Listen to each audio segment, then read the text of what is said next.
Welcome to my channel. In this video, we will talk about relations.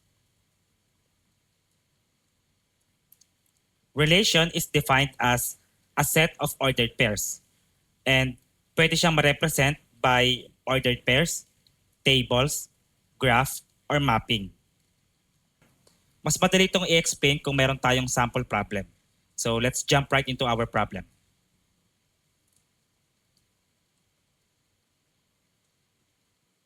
Express the relation 1, 2, negative 2, 4, 0, negative 3 as a table, a graph, and mapping. Alright?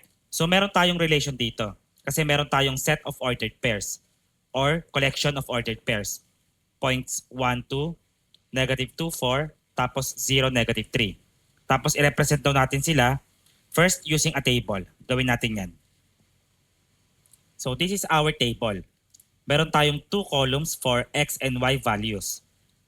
Tapos meron tayong 3 rows dito, 1, 2, and 3 kasi meron tayong 3 points. So considering this point, 1 and 2, alam natin na ito ang x tapos ito yung y. Therefore, ang x ay 1 and then y is 2. Same thing dito. Negative 2, 4. So ito yung x, negative 2, tapos yung y ay 4. X is negative 2, y is 4. Corresponding values yan. So wag niyong irarambol. Next, the point 0, negative 3. Ang x ay 0 tapos yung y ay negative 3. X is 0, y is negative 3. So ayan na yung ating relation presented as a table. Now, this is our graph. Meron tayong coordinate plane system and this time ipa-plot natin bawat points.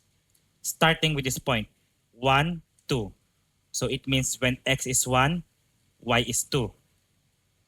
And that point is right here. Okay? Similarly, the next point, negative 2, 4 means when x is negative 2, y is 4. Plot natin. Ito yon. When x is negative 2, y is positive 4. Next, the point 0, negative 3. When x is 0, y is negative 3. So ito yung point na yon. And ayan na yung presentation ng ating relation using a graph. Next, we have mapping. So sa mapping, meron tayong dalawang vertical ellipses, tapos yung isa designated as x values, tapos yung isa ay y values. Sa may unang oval, isusulat natin yung mga x values. So saan dyan yung mga x values? Etong 1, negative 2, saka 0. Okay? So sulat natin. 1, negative 2, tapos 0. And then isulat natin yung mga corresponding y values. Yung 2, yung 4, tapos yung negative 3.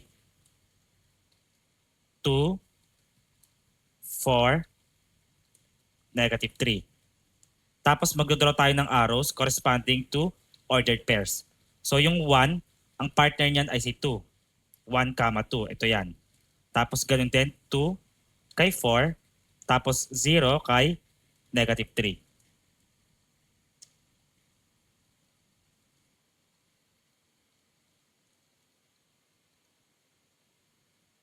Another example. Express the relation 3, 2, negative 1, 4, 0, negative 3, negative 3, 4, and negative 2, negative 2 as a table, a graph, and mapping. Mag-start tayo kay table. Alright, this is our table and meron tayong dalawang columns again. Tapos meron tayong 5 rows corresponding to our 5 ordered pairs. Una, yung point na 3, 2. Ang x niyan ay 3, ang y is 2. So, x is 3, y is 2. Next, negative 1, 4. So, negative 1, 4. Ganun din dito. 0, negative 3. Next, negative 3, 4. negative 3, comma 4. And last, negative 2, negative 2.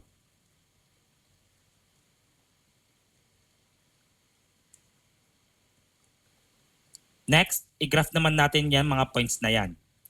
Starting with this point, 3, comma 2. When x is 3, y is 2. So ito yung point na yon. X is 3, y is 2. Next, negative 1, 4. When x is negative 1, y is 4. So ito yon. Next, 0, comma, negative 3. When x is 0, y is negative 3. Ito yun. Next, negative 3, 4. When x is negative 3, y is 4. So, ito yon. And lastly, negative 2, negative 2. So, dito yon. Ayan na yung graph representation ng ating relation.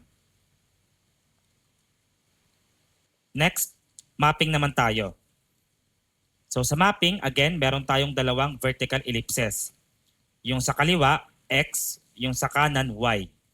Isusulat natin yung kanya-kanyang x and y values.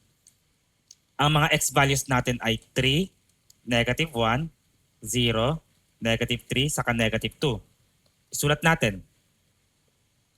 3, negative 1, 0, negative 3, tapos negative 2.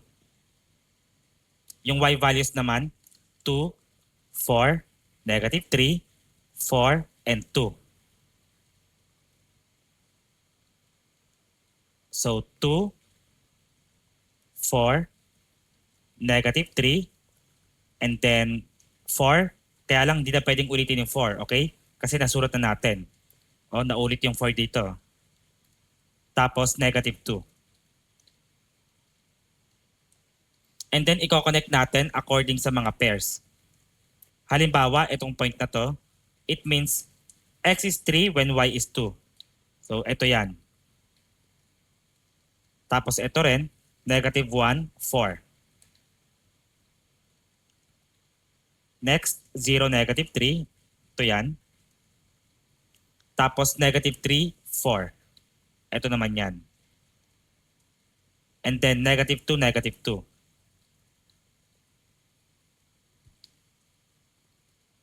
And that's it. We're done.